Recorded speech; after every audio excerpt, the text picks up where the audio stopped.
আমন্ত্রণ জানাচ্ছি প্রবাস কণ্ঠ রাতের বুলেটিনে পাওয়ার্ড বাই মাইএনজে ট্রিপ। শুরুতে জানাবো আজকের প্রধান প্রধান শিরোনামগুলো। মালয়েশিয়ার জোহরে ইমিগ্রেশনের অভিযানে বাংলাদেশি সহ ৪৯ প্রবাসী আটক। ডিসেম্বরের অর্ধেক না যেতেই রেমিটেন্স এলো ১৮ লাখ কোটি টাকা।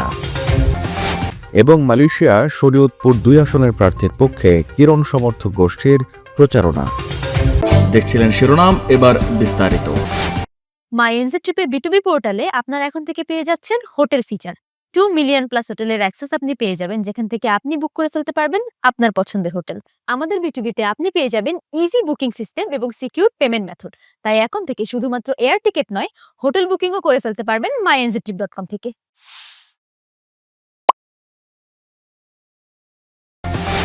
মালয়েশিয়ার জোহর রাজ্যে একটি বিশেষ অভিযানে বৈধ ভ্রমণ নথি না থাকায় ৮ বাংলাদেশি সহ মোট ৪৯ জন অবৈধ প্রবাসীকে আটক করেছে দেশটির জোহর ইমিগ্রেশন বিভাগ। এই অভিযানে আটকদের বিরুদ্ধে অভিবাসন আইন লঙ্ঘনের অভিযোগ আনা হয়েছে।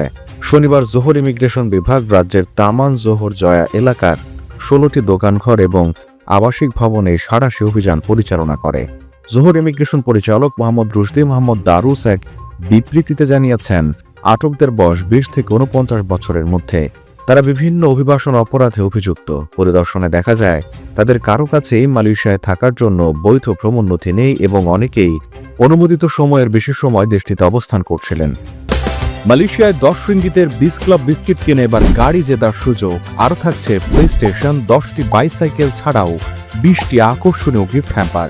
অংশ নিতে আপনার নাম, ফোন নম্বর, দোকানের নাম আর ভাউচারের ছবি পাঠিয়ে দিন কিউআর কোডের লিঙ্কে। অফারটি চলবে ২৮ ফেব্রুয়ারি পর্যন্ত। আটক ৪৯ অভিবাসীর মধ্যে বিভিন্ন দেশের নাগরিক রয়েছেন। তার মধ্যে বাংলাদেশের ৮, মিয়ানমারের ২৪, পাকিস্তানের ১১ এবং ইন্দোনেশিয়ার ৬ জন নাগরিক রয়েছেন। পরিচালক মোহাম্মদ দারুস জানান, আটকদের বিরুদ্ধে ইমিগ্রেশন আইন ১৯৫৯ এবং ১৯৬৩ লঙ্ঘনের অভিযোগ আনা হয়েছে। জনসাধারণের অভিযোগ এবং গোয়েন্দা তথ্যের ভিত্তিতে অভিযান চালানো হয়। কর্তৃপক্ষের ধারণা, এই নথিবিহীন প্রবাসীরা মূলত দোকানঘর এবং আবাসস্থলগুলোতে বসবাস করে অবৈধভাবে কাজ করছিলেন। আটক সবাইকে পরবর্তী তদন্ত এবং আইনি পদক্ষেপ গ্রহণের জন্য সেতিয়া ট্রপিকা ইমিগ্রেশন ডিপোতে রাখা হয়েছে। রাজ্যকে অবৈধ প্রবাসী মুক্ত রাখতে এবং জননিরাপত্তা বজায় রাখতে এই ধরনের অভিযান অব্যাহত থাকবে বলেও জানান তারা।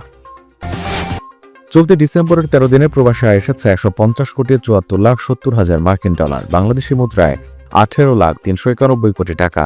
রোববার এই তথ্য প্রকাশ করেছে বাংলাদেশ ব্যাংক। তথ্য বলছে, আগের মাস নভেম্বরের গড় হিসাবে ১৩ দিনে এসেছিল ১২৫ কোটি ২১ লাখ ১২ হাজার ৩৩৩ ডলার, আর আগের বছরের ডিসেম্বরের ১৩ দিনে এসেছিল ১২৩ কোটি ১৪ লাখ ৩০ হাজার ৬৬৬ ডলার।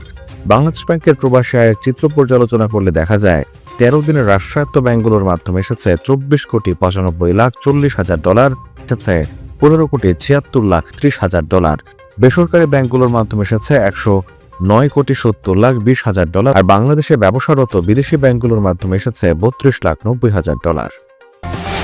ত্রয়োদশ জাতীয় সংসদ নির্বাচনকে সামনে রেখে শরীয়তপুর ২ নড়িয়া সখীপুর আসনে বিএনপি মনোনীত প্রার্থী ও জেলা বিএনপির সভাপতি শফিকুর রহমান কিরণকে বিজয়ী করার লক্ষ্যে জনসংযোগ করেছে মালয়েশিয়া শাখা কিরণ সমর্থক গোষ্ঠী। গতকাল কিরণ সমর্থক গোষ্ঠী মালয়েশিয়া শাখা সভাপতি মোহাম্মদ ইমন হাসানের উদ্যোগে সখীপুর থানা মহিলা দলের নেতৃত্বে ভোটারদের মাঝে গণসংযোগ করা হয়।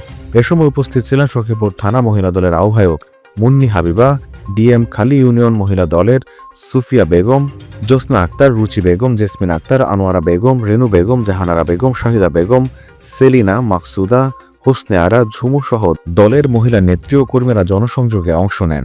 তফসিল ঘোষণার পর মহিলা দলের এই গণসংযোগের পর স্থানীয় ভোটারদের মধ্যে ব্যাপক উৎসাহ উদ্দীপনা বিরাজ করছে।